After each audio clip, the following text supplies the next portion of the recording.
Fala galera, muito bem-vindo a mais um vídeo aqui no canal, né? Mas antes de começar o vídeo, nos apoie deixando seu like, inscrevendo no canal e ativando o sininho para não perder o vídeo e sempre ser notificado aqui no canal. Então galera, vamos fazer aqui uma reação e um corte aí, né, dos palmeirenses aí falando sobre esse jogo entre Palmeiras e Flamengo pelo Campeonato Brasileiro aí. Os palmeirenses acabam elogiando bastante aí o Flamengo, né, especialmente aí De La Cruz, que aí entrou, né, e jogou muito, né, e mudou o ritmo do Flamengo, né. Então eles elogiam aí o elenco do Flamengo, né, eles são sinceros e dizem que o Flamengo tem um elenco muito melhor do que o Palmeiras. Então, fique aí com o vídeo. Porque eu vou falar uma coisa pra vocês. Se o Flamengo tivesse com o meio-campo hoje encaixado, é que o Tite, ele não entrou com o Pedro, não entrou com o De La Cruz, o Arrascaeta tava sendo hipermarcado, tinha 3 jogadores, mano, pelo menos, que chegavam ali no Arrascaeta. Então assim, se a gente tivesse pegado o time do Flamengo com o De La Cruz ali, com o Pedro na frente, eu acho que o time do Flamengo teria dado mais trabalho. É por isso que no primeiro tempo, em composição numérica, o Palmeiras ficar com 3 zagueiros não foi tão ruim assim, mas eu não gosto. Eu não sei se vocês perceberam, mas em algumas jogadas a bola sobrava e você tinha apenas 2 zagueiros na cobertura do contra-ataque, porque um tava pra frente. Eu não sei se vocês perceberam, alguns contra-ataques do Flamengo no primeiro tempo que tinha poucos jogadores lá atrás. É que o Carlinhos, cara, é um jogador que praticamente um estreante no time do Flamengo. O cara tava visivelmente nervoso. Era um jogo que o cara tava nervoso. E querendo ou não, o Luiz Araújo e o Bruno Henrique, eles estavam ajudando muito. Ainda o Bruno Henrique ajudava na articulação mais pra lateral, caindo pela ponta. E o Luiz Araújo, ele tava ajudando mais defensivamente numa marcação na volta. Então, você viu o time do Flamengo meio que tipo assim, num nó tático ali. Porque o meio-campo do Flamengo não funcionava, então você tinha que buscar pelas laterais. E o Palmeiras subiu suas linhas e começou a pressionar.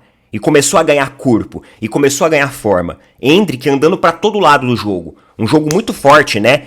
Fisicamente falando. Nem achei a arbitragem ruim. Ainda bem que tivemos ali uma arbitragem tranquila. Teve um lance ali ou outro e tudo mais, né? Que a galera dá uma esquentada e tal, mas isso daí é coisa de jogo também, mano, isso daí não tem como, o aspecto competitivo de jogo, o ambiente, isso daí vai acontecer mesmo, também não tem, ficar reclamando assim também, das coisas que acontecem ali, dos encontrão dos jogadores, do contato físico, da reclamação, aí também já é nutelagem, né, isso daí faz parte do futebol.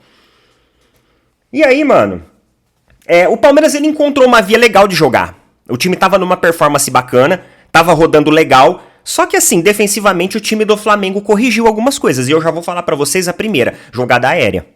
Cara, quantas bolas realmente perigosas, com claras chances de gol, teve em jogada aérea do Palmeiras? Com claras chances de gol.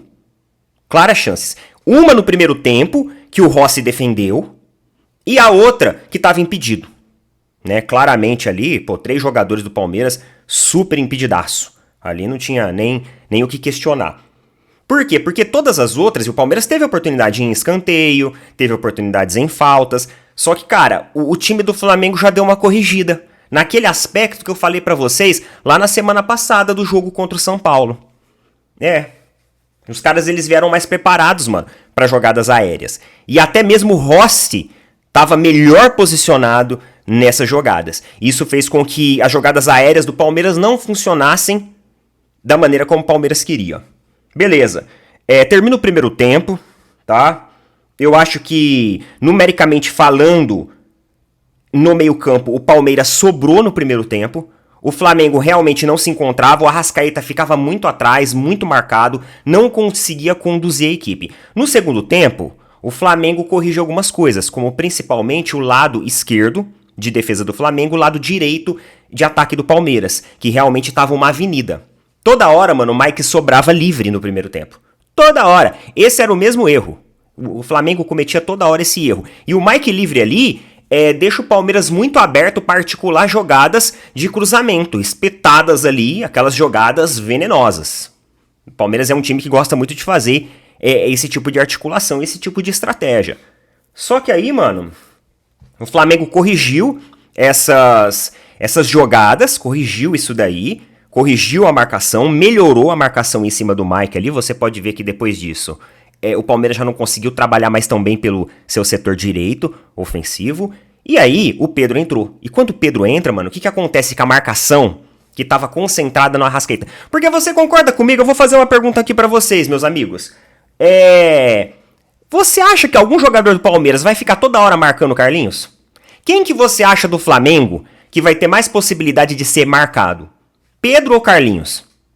Pedro. O Pedro é um cara que segura a bola. O Pedro é um cara que retém a bola.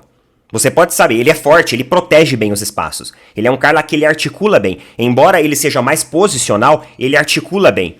E aí, mano, o que aconteceu? Aconteceu o seguinte, a defesa, a marcação do Palmeiras que estava em cima do Arrascaeta se diluiu. Até porque entrou o Gerson também. E quando entrou o Gerson, eu falei assim, opa, o Tite entregou o jogo pro Palmeiras. Porque o Gerson não entrou bem contra o jogo lá no São Paulo, desconfigurou o time do Flamengo. Eu falei assim, agora. Só que, cara, no momento que o Flamengo começa a fazer as substituições, o Abel também tira o nosso pilar mais dinâmico, estrutural, que estava fazendo uma partidaça. Inclusive, deu até uma chapeleta no Arrascaeta. Olha aqui pra você, dar um chapéu no Arrascaeta não é fácil. Que foi o Richard Rios. Na hora que o Abel tirou o Richard Rios, eu falei assim, fudeu. A gente perdeu um jogador de articulação que estava fazendo a gente ganhar muito espaço no setor intermediário, que estava conectando, que estava trazendo dinâmica, transição. E aí ele tira o Richard Rios e coloca o Gabriel Menino. Ele tira o Richard Rios e coloca o Gabriel Menino. E aí o Tite vai lá, faz as suas mudanças, né? Põe o Gerson entra bem, pesado, mas entra bem, dá mais cadência de jogo, melhora a estrutura de transição ofensiva do Flamengo. O Flamengo começa a ganhar corpo no segundo tempo.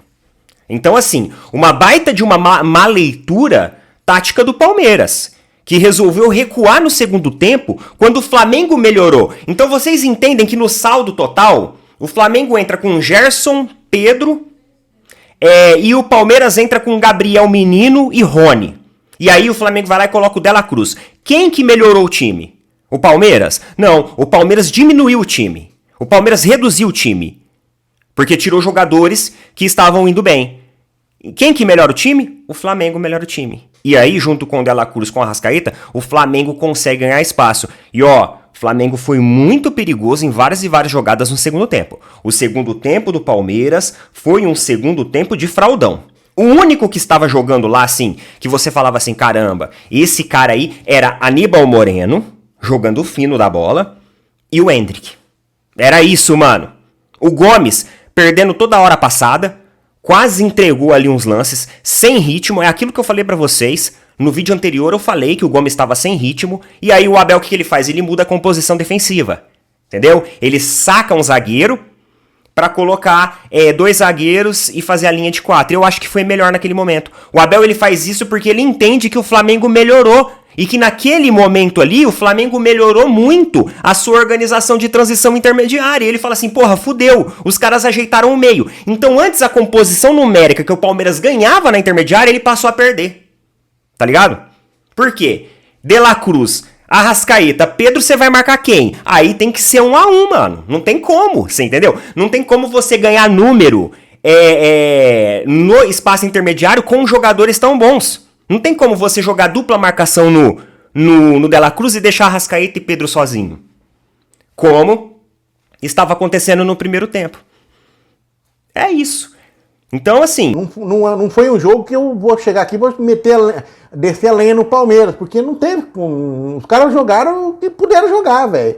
Era contra o Flamengo. Era em casa? Sim, cara, mas é o Flamengo, né? A gente sabe do potencial do Flamengo, da qualidade do elenco do Flamengo, embora o Palmeiras é um time também de muita qualidade, tem um elenco de boa qualidade, é um time que joga junto faz tempo, mas, cara, equivaleu ali, né? Então, se equivaleram as forças. O Flamengo foi menos mal. Por quê? O Flamengo entrou com um time...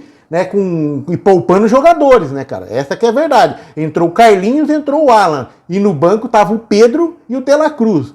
E aí, no segundo tempo, o jogo continuou configurado da mesma forma, né? Quando vieram as substituições, você vê que as substituições do Flamengo é um outro patamar. Essa aqui é a verdade. Você pega, entra De La Cruz, entra Pedro, aí entra o Gerson. Mano, olha a diferença. Aí no Palmeiras entrou quem? O Lázaro, que é um bom jogador, mas ainda não se encaixou. Entrou o Estevão William, que é uma promessa ainda, né? Um moleque novo, 16 anos, 17 anos, vai fazer 17 anos ainda.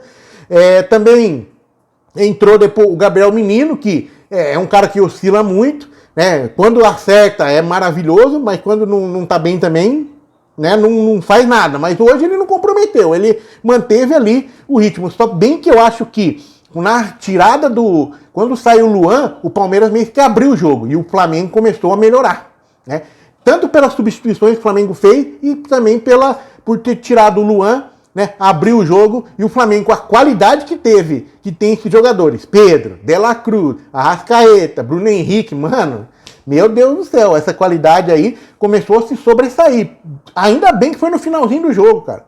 Não deu tempo muito do Flamengo ir lá, mas o Flamengo começou a chegar mais, começou a chutar mais no gol também, né? Chegar mais perto. O Gustavo Gomes hoje não fez tipo assim, né?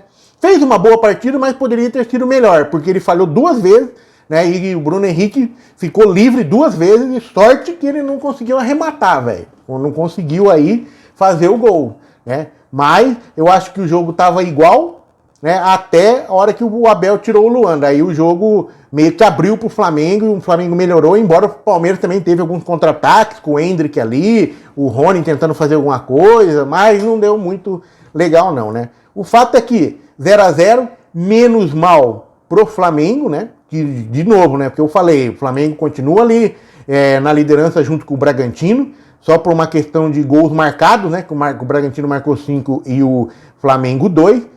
Né, então, e o Palmeiras tá lá embaixo, né, na tabela, ele tá na segunda parte da tabela com esse empate ainda, né, 11º lugar, 4 pontos, né, em 3 jogos, ou seja, em casa nós perdemos 5 pontos, né, porque perdemos pro Inter e empatamos com o Flamengo, são 5 pontos que a gente não recupera mais, né? Esses 5 pontos foi embora, né, e agora tem que ganhar fora de casa para recuperar, né, para tentar, né, compensar, né? Porque a gente sabe que Campeonato Brasileiro, em casa você tem que ser muito eficiente para você ganhar um Campeonato Brasileiro. E fora de casa você não precisa ser tão eficiente. Empatando uma, ganhando outra, pode até perder. Mas dentro de casa você tem que ser muito eficiente. E o Palmeiras já começou o Campeonato Brasileiro ruim dentro de casa. Ganhou uma fora, empatou uma e perdeu outra dentro de casa. Então, 4 pontos. Não tá nada perdido ainda, porque a gente sabe que, cara, é começo de campeonato, pode se encaixar durante o campeonato aí. Vamos ter Copa América aí no meio do ano, a gente não sabe como é que vão reagir os clubes, né? A gente sabe que Palmeiras, Flamengo, grandes clubes que têm jogadores de seleção vão perder jogadores, mas a gente não sabe como é que vai ser, né, a reação, né, de todo mundo, né? Como que vai ser o final disso tudo, né? Como é que vai ser? De repente, perde jogadores, né? Mas os outros times não conseguem aproveitar. Tem esse detalhe também, mas é só na hora pra gente ver, cara. Assim, não adianta a gente ficar fazendo uma prospecção aqui, sofrendo antes da hora, né? Que a gente tá sofrendo antes da hora, porque, puta, vamos perder um monte de jogador na Copa América, tal, o time vai ficar mais debilitado. Vamos aguardar pra ver como é que fica, né? Então, galera, chegamos mais um fim de um vídeo aqui no canal, né? Vimos aí que os palmeirenses aí foram sinceros, né? Falaram sobre o jogo não foi um jogo tão bom, né? Foi um empate aí, né? Que poderia ter saído mais gols. O Flamengo aí começou com um jogo, um time um pouco poupado, né? Poupou aí alguns jogadores principais, como De La Cruz, né? Pedro, né? Então o Flamengo não foi com força máxima contra o Palmeiras. Já o Palmeiras foi com força máxima, né? Tá jogando em casa, né? Tinha que ganhar, vamos dizer assim, né? Tinha que ganhar esse jogo, né? Mas também não perdeu. Então o Palmeiras também não foi ruim. Mas o Flamengo, vamos dizer que foi um jogo bom, porque o Flamengo jogou fora de casa com um time forte, né, do Palmeiras, e conseguiu tirar um empate, um ponto para casa, né, e continua brigando lá em cima na ponta, né, no campeonato, né. Então o Flamengo aí vem aí jogando bem, né, não vem tomando poucos gols, e isso é muito importante, porque saldo de gols também no finalzinho conta muito. E vimos aí que o Flamengo não está na liderança porque por saldo de gols, né. Então isso aí lá na frente pode contar muito, né. Então vamos ver os próximos jogos do Flamengo, como é que vai ser. O próximo jogo do Flamengo é contra o Bolívar, na altitude, aí 3.000 metros de altitude, e depois vai pegar o Botafogo no Brasileirão. Então, o Flamengo tem tudo aí para alavancar aí, né, várias vitórias tanto na Libertadores como no Brasileirão. E aí, você está confiante com isso? Então comente pra gente aqui, deixe seu like, se inscreva no canal e até o próximo vídeo.